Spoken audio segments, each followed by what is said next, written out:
What's going on, Hooper Nation, man? It's your boy Hooper Spotlight back with another one. And as you guys can see, we have the new NBA rules are actually crazy. We just gonna jump straight into it. Make sure you like, comment, sub, hype up the video so it pops up on more people's home pages. And let's jump into it, man. The NBA actually passed the new anti-tanking rules, and the final vote was 29 teams yes, 1 team no. And that one team said no for a very specific reason. Who was the no? It's because some teams are going to be hurt by the new anti-tanking rules way more than we thought before. And now that rules are official, we got to look at the weird ways that things are going to change. Why would it even ever be allowed to just lose games? Like, you guys are getting paid millions of dollars, not just to play to the best of your abilities, but like to entertain the people paying you. Like, it's not just the NBA that's paying you. You realize it's these hardworking fans that are paying you, right? Like, bro, why would tanking ever be allowed? Or like, when did that start? When did that start being a thing? Like, when did passion die in the NBA, bro? I want to point out specific teams to show who should be happy and pissed off, like our no team, the Memphis Grizzlies. But still, the best visualization of the new rules that I've found are from homie Lev Akabos at Sportico. The best Wait, hold on. Is he about to go through it? odds for number 1. Now go to the teams with that 4 through 10 worst record. That's the sweet spot. Second best are teams 1 through 3 and 11 through 14. And now 2 new teams are added to the lottery. You can now go 16th and still be called a lottery pick. But it is actually a lot worse than we thought for those bottom 3 teams. So the worst teams, and this is actually disgusting, get punished terribly. So we knew that the new system has bad odds for number 1. But under the old system, you are guaranteed a top 5 pick. Happened to the Detroit Pistons multiple years in a row. Well, not anymore. Now the most likely scenario is you fall 6 through 12. Can you imagine having... Wait, I'm so confused right now. So back in the day, if you were top 5, if you were a top 5 or top, okay, if you were a top 5 team, you had 100% odds of getting a lottery pick. But now it's only 28%. And if you're number 6 through 12, okay, so they deflated the numbers for everything just to make it like more competitive, pretty much. But that's not, I guess that's kind of fair for the first team, because if they got first place, then they better be pretty good, right? It makes sense, but that's not, is that fair, you guys think? A terrible season rewarded with the 12th pick, it will be a curse to rebuild through the draft now. 100 times more difficult. And that means... Or did I just read that completely wrong? Wait. Odds. Worst. Okay, wait. Okay.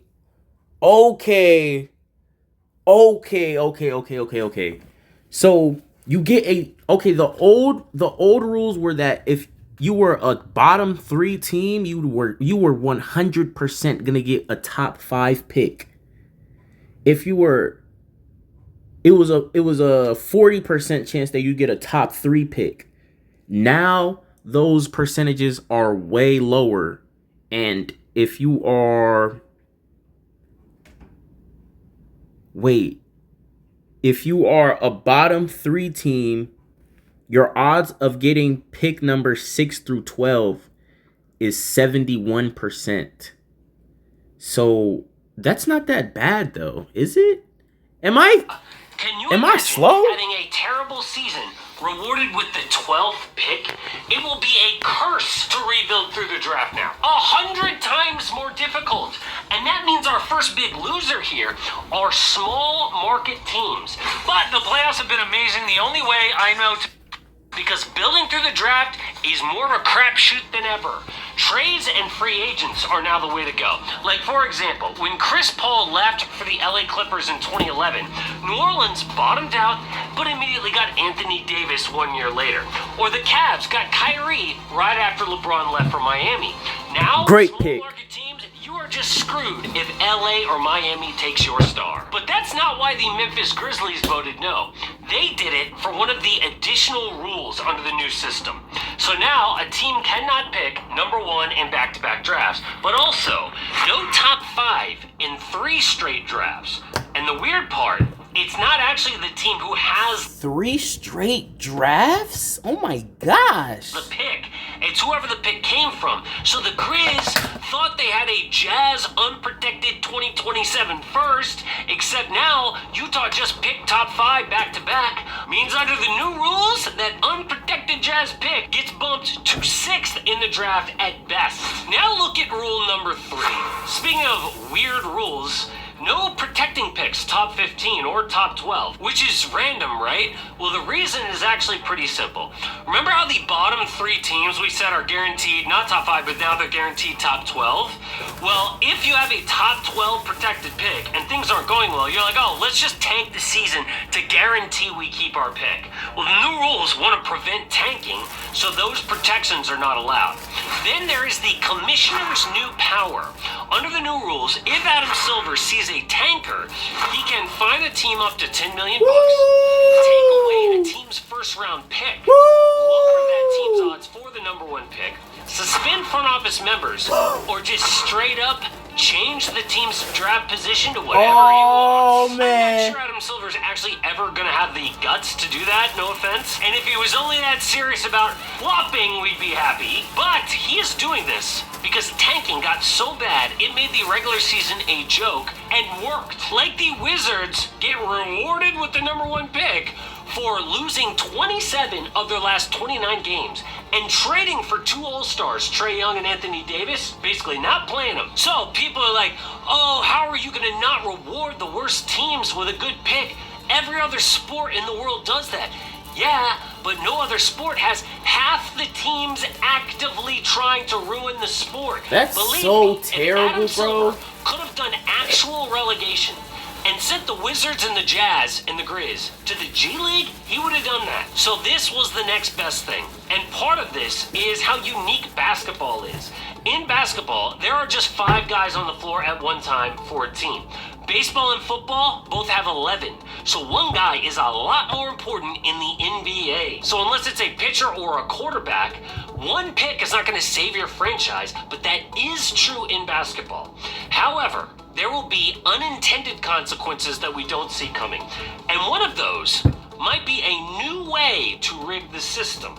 See, under the old system, very specific picks had a lot of value, right? Like if you had a Nets pick recently or a Kings pick ever, pretty good. But now, all the picks are basically the same. So instead of valuable picks, you just want a lot of picks to try to stack the odds in your favor. For example, instead of having that top pick in the old system, what if you just stacked 3 picks in the same draft? Now you have a much better chance of jumping up because all the picks have a near equal chance. So, the new way to rig the draft, who's got the most picks in the NBA? Well, here's who should be happy. The Brooklyn Nets lead the way with 13 total picks. That is all of their own That's a picks, lot. plus 6 from other teams. Then the Grizz, who have all of their own, plus 4 from the Orlando Magic. Those might not be in the lottery, especially if they get Giannis, as the rumors say. The key here is just to get in the lottery. That's why you need a lot of picks. And once you're in, the odds are pretty good. You want as many bites at that apple as possible. Oh, and by the way, another winner here is the casual fan. Or at least people who aren't like diehard for one team. Like, it's gonna make the That's lottery me. so much fun. That's me. Almost anybody can win the number 1 pick. If Literally, after the Cavs disbanded, after their little championship run, bro, after the year after they won, no teams entertained me like that for real. Like, trust, I still love watching LeBron. I still love watching Kyrie when he's playing amongst other players, but I just don't have a favorite team. I don't know. I don't have a favorite team. gonna be random. Oh, and a great example of the Would it be bandwagoning for me to join a team at this point in my life too? Like, new way to rig is the 2022 draft. So the OKC Thunder had 3 lottery picks that year. Now granted, they did trade for that Knicks pick on the night of the draft, but if they already had that pick, the odds for number 1 would have shot from 14% under the old system in the lottery to 20% now. So it is all about just stacking those picks. But with all of this backlash and the crazy consequences, we do have to point out the draft is not the end-all be-all of team building, okay?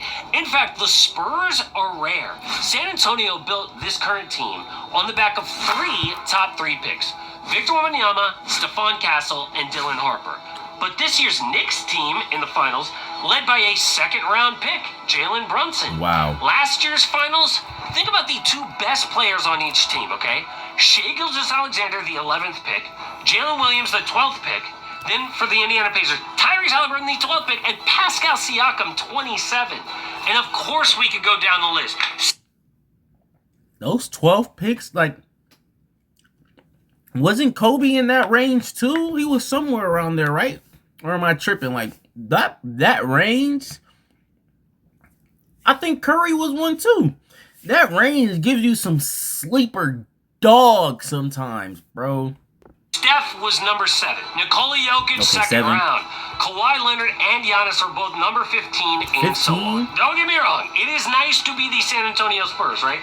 But still, back then and now, no matter what system, the only guaranteed way to win is to have a smart front office. And if these new rules actually do kill tanking, totally worth it. But one team that was built through the draft is the Boston Celtics, their core at least. Jaylen Brown, number 2, and Jason Tatum, number 3. One of those guys, though, might be gone because the Jalen rumors are back that he might get traded. Because Mark Stein says the Rockets, Blazers, and Hawks have major interest, but it turns out only one of those teams actually makes any sense. I would be shocked if Jaylen Brown moves. It is not to this one specific team. Hey, man. See you on the next one.